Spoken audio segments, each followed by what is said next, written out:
আল্লাহ আল্লাহ করতেন, নবী নবী করতেন। তো বেদিন যখন শুনলো বেলাল সব সময় আল্লাহ আল্লাহ করে, নবী নবী করে, একদিন হযরত বেলালকে ডেকে অনেক ধমক দিল। বেলাল, তুমি যদি কাজের সময় তুমি যদি আল্লাহ আল্লাহ করো, নবী নবী করো, কলেমা পাঠ করো, দরুদ পড়ো, তাহলে আমরা তোমাকে অনেক শাস্তি দেব। আর যদি তুমি আল্লাহকে ভুলে যাও, নবীকে ভুলে যাও, তাহলে আমরা তোমাকে অনেক সোনা দানা দেব, অনেক সম্পত্তি দেব, এবং আমরা তোমাকে আজাদ করে দেব। তো এই কথা শোনার পর হযরত বেলাল সেই বেদিনদের কি উত্তর দিলেন আপনাদের সামনে পরিবেশন করে শোনাবো।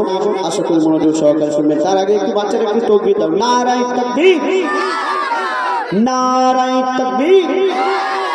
আল কোরআনের আলো, আল কোরআনের আলো, আল হাদিসের আলো, আল হাদিসের আলো। নারায়ে তাকবীর। মাশাআল্লাহ। তো সেই হযরত বেলাল কি বলছে শুনুন। সোনা দানা হীরা মোতি, সোনা দানা হীরা মোতি, সোনা দানা হীরা মোতি, কিছুই আমি চাহি না। কেন? আমি আমার দয়ার নবীর ভালোবাসায় দিবানা, আমি আমার দয়ার নবীর ভালোবাসায় দিবানা। সোনা দানা হীরা মোতি, সোনা দানা হীরা মোতি, কিছুই আমি চাহি না। আমি আমার দয়ার নবীর ভালোবাসায় দিবানা, আমি আমার দয়ার নবীর ভালোবাসায় দিবানা। দিবানা দিবানা নবীজির দিবানা, আমি আমার দয়ার নবীর ভালোবাসায় দিবানা, আমি আমার দয়ার নবীর ভালোবাসায় দিবানা। সোনা দানা হীরা মোতি, সোনা দানা হীরা মোতি, কিছুই আমি চাহি না। আমি আমার দয়ার নবীর ভালোবাসায় দিবানা, আমি আমার দয়ার নবীর ভালোবাসায় দিবানা। কেন নবীজিকে ভালোবাসতেন হযরত বেলাল বলছে শোনো। সাক্ষী দিল সব সাহাবী, সাক্ষী দিল সব সাহাবী, খোদার বন্ধু মোর নবী, নবীকে যে করবে একিন পাবে জান্নাতের চাবি, পাবে জান্নাতের চাবি। সাক্ষী দিল সব সাহাবী, খোদার বন্ধু মোর নবী, নবীকে যে করবে একিন পাবে জান্নাতের চাবি, পাবে জান্নাতের চাবি। নবীজির শাফায়াত ছাড়া, নবীজির শাফায়াত ছাড়া মুক্তি কেহ পাবে না। আমি আমার দয়ার নবীর ভালোবাসায় দিবানা, আমি আমার দয়ার নবীর ভালোবাসায় দিবানা।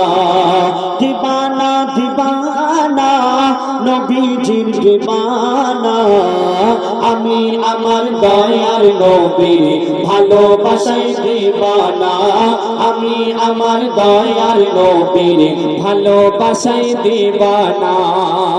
যে কোরআন শরীফ আমার নবীজির উপরে নাজিল হয়েছিল 30 পারা কোরআন, এই কোরআন শরীফ আমার নবীজিকে উদ্দেশ্য করে কি বলছে শুনুন। কোরআন শরীফ এলান করে, কোরআন শরীফ এলান করে, বলে খোদা রহমান সৃষ্টিতে আর নেই কেহ মোর দয়ার হাবিবের সমান, দয়ার হাবিবের সমান।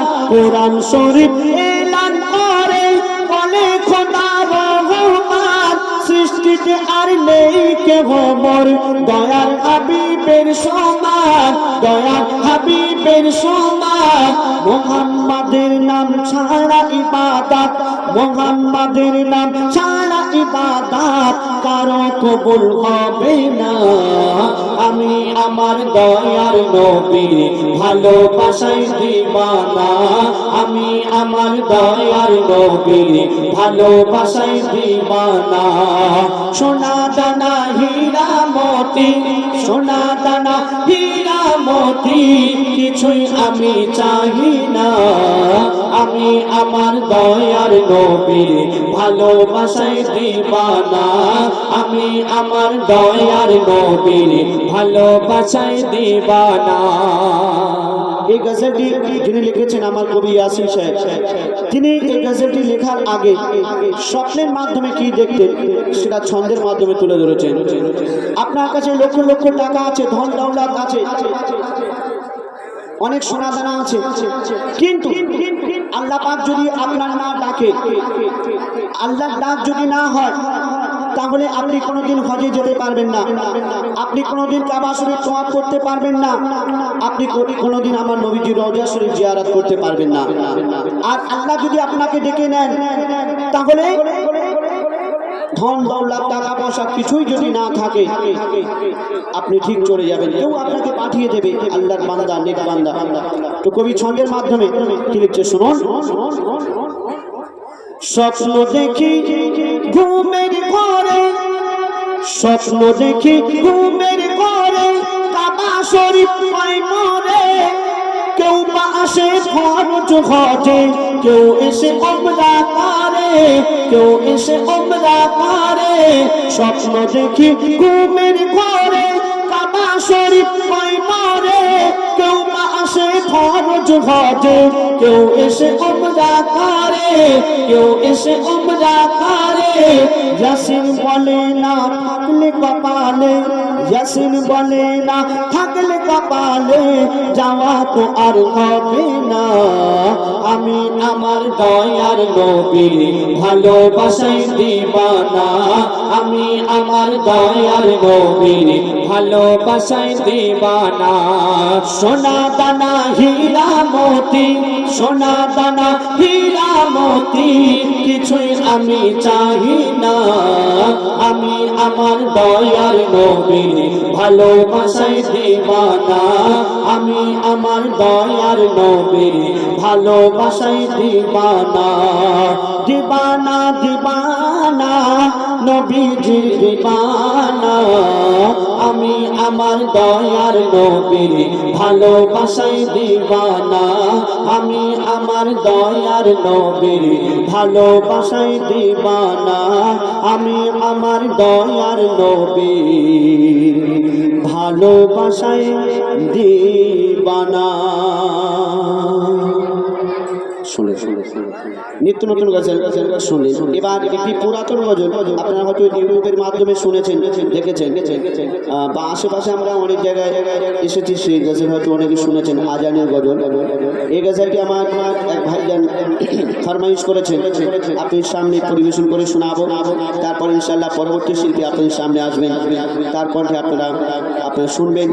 আমাদের মধ্যে উপস্থিত আছেন পশ্চিম বাংলার বিখ্যাত শিল্পী এমডি আজহারউদ্দিন জুনিয়র ইমরান, নাদের কণ্ঠ থেকে আপনারা সুন্দর গজল শুনবেন। তো তার আগে আমি ছোট্ট একটি গজল পরিবেশন করে শোনাবো।